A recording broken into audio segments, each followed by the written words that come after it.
छांटे हुए वचन महात्माओं के। वचन 38। किसी ने एक साधु से पूछा कि ऐसी बात मुझे बताइए कि जिससे मालिक मुझको दोस्त रखे और प्यार करे। कहा कि संसार और मन के संसारी अंगों को दुश्मन यानी परमार्थ में विघ्नकार जान, मालिक तुझको दोस्त रखेगा यानी तुझ पर दया करेगा। वचन 39। जिसने इन 6 बातों को इख्तियार किया वो सद्गुरु का प्यारा हुआ और 84 के चक्कर से बचकर निज घर में पहुंचने का अधिकारी हुआ। 1. सद्गुरु की जिस कदर बन सके पहचान करना और उनकी आज्ञा में बरतना। 2. मन को जानना और उसके कहने में न चलना। 3. सत्य वस्तु को पहचानना और उसको जकड़कर पकड़ना। 4. झूठी और असार वस्तु को जानना और उससे हाथ खींचना। 5. संसार को जांचना और उसमें होशियारी से बरतना यानी फंसना नहीं। 6. परमार्थ की कदर जानना और उसको दृढ़ कर पकड़ना यानी उसके माफिक अपनी करनी और रहनी दुरुस्त करना। वचन 40। इस संसार में जो वस्तु मालिक ने तुमको दी है वो पहले भी किसी को दे चुका होगा और जब तुम नहीं रहोगे तब भी किसी को देगा। फिर ऐसी नापायदार चीज पर कि जरूर छोड़नी पड़ेगी, दिल नहीं लगाना चाहिए। सुबह शाम के खाना खाने और तन ढकने के सिवाय और कुछ तुम्हारा हिस्सा नहीं है। इतने के वास्ते काहे को अपने तई इस कदर खपाते हो। सद्गुरु के चरणों में पहुंचकर उस चीज की प्राप्ति के वास्ते क्यों नहीं कोशिश और मेहनत करते कि जो हमेशा रहे और तुम भी उसका हमेशा आनंद ले सको। वचन 41। मालिक की प्रीत और प्रतीत सही सेवा एक घड़ी की 70 वर्ष की बेप्रीत और प्रतीत की सेवा से बेहतर है। वचन 42। परमार्थ 3 बातों में है, खौफ, उम्मीद और मोहब्बत। खौफ क्या है? जो बातें परमात्मा में मने हैं उनसे परहेज करना। उम्मीद क्या है? सेवा और भजन पिता मार के करना जिससे एक दिन अपने निज मुकाम को पा जावेगा। मोहब्बत क्या है? मालिक की मौज और हुक्म में राजी रहना। वचन 43। सवाल। अभ्यासी सेवक कब सच्चे हृदय से विनती और प्रार्थना करता है और कब सच्चे मन से अंग अंग उसका सेवा और भजन में लगता है और कब सच्चा होकर मन के विकारों को छोड़ता है? जवाब। जिस वक्त मन उसका सच्चा डरता है और खौफ खाता है या जब उसके मन में गहरा प्रेम पैदा होता है। वचन 44।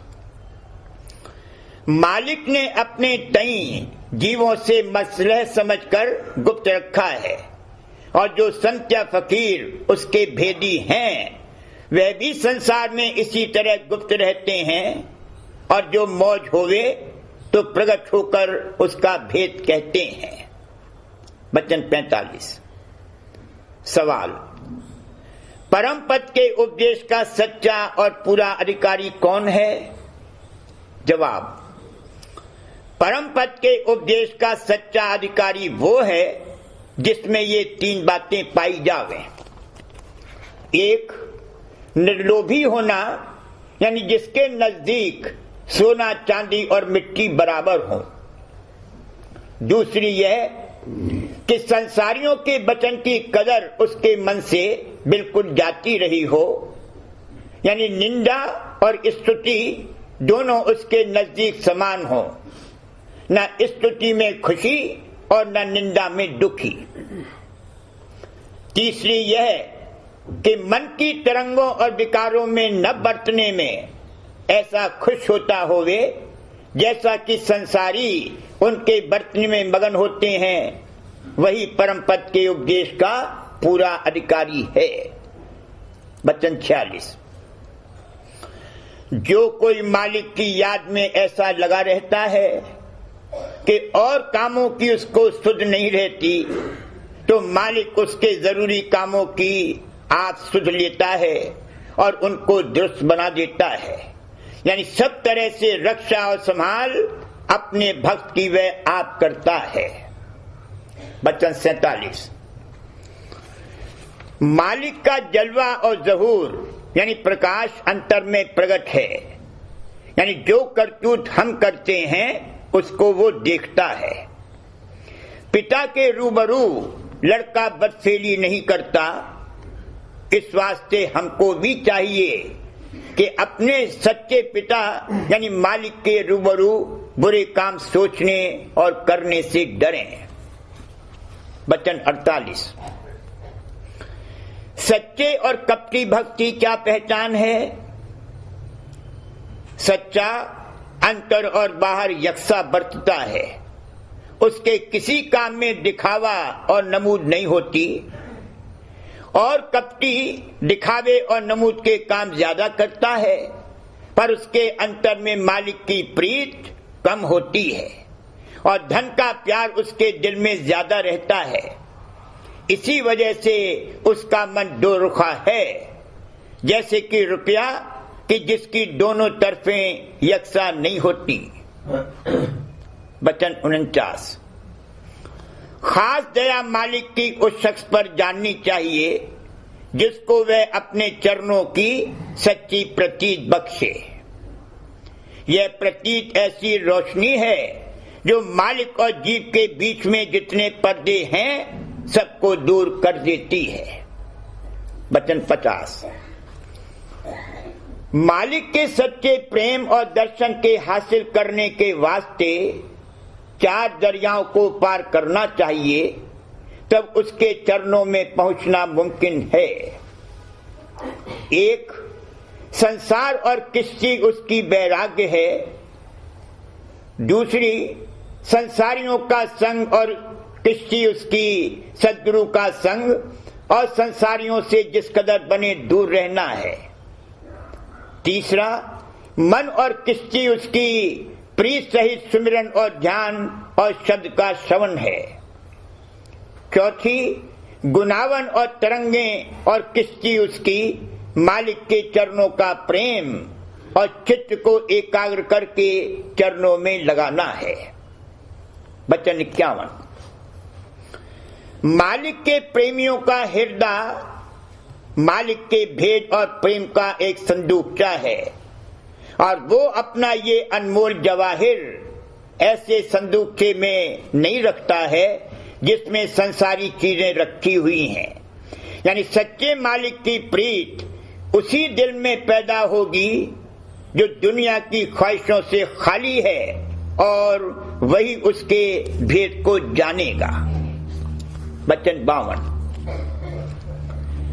जो आंख कि अपने मालिक के नूर और जमाल के देखने में मशगूल न होती होवे, अंधी बेहतर है, और जो जुबान कि इसके गुणानुवाद के गाने में मगन न होवे, गूंगी भली है, और जो कान की सद्गुरु का वचन और मालिक का अंतरी शब्द श्रवण करने में न लगा रहता हो, बहरा अच्छा है, और जो तन की उसकी सेवा में न लगे वो नाकारा है।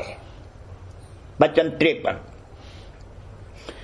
जो वक्त की गुजर जाता है फिर वो हाथ नहीं आता, इस वास्ते वक्त से ज्यादा कोई कीमती चीज नहीं है। इसकी कदर हमेशा चित्त में रखना चाहिए और उसको बेफायदा और बुरे कामों में खर्च नहीं करना चाहिए।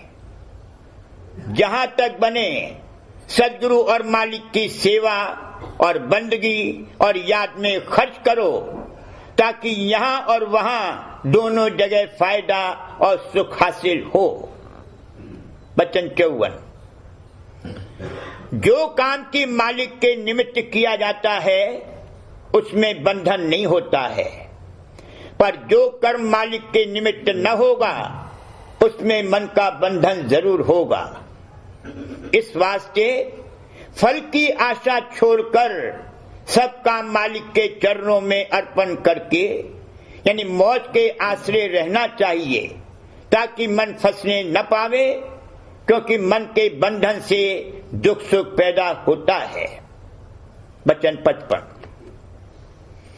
जो लोग कहते हैं कि मालिक है और फिर उसकी बंदगी और उसके चरणों में प्रीत नहीं करते, और बानी पढ़ते हैं और फिर उस पर अमल नहीं करते, और मालिक की दात भोगते हैं और फिर उसका शुक्र नहीं करते, और जानते हैं कि भजन करके महासुख का स्थान प्राप्त होगा और फिर उसकी चाह नहीं उठाते, और समझते हैं कि बिना भजन नरक और 84 में जावेंगे और फिर उसका खौफ नहीं करते, और जानते हैं कि काल और मन बैरी हैं और फिर उन्हीं के कहने में चलते हैं, और जानते हैं कि मौत सिर पर खड़ी है और फिर उसका सामान नहीं करते, और बहुतेरों को गाड़ दिया और फूंक दिया पर अपने मरने का खौफ नहीं करते, और औरों की कसरें देखते हैं और अपनी कसर दूर नहीं करते। ऐसे शख्सों की दुआ और प्रार्थना किस तरह मालिक कबूल करे।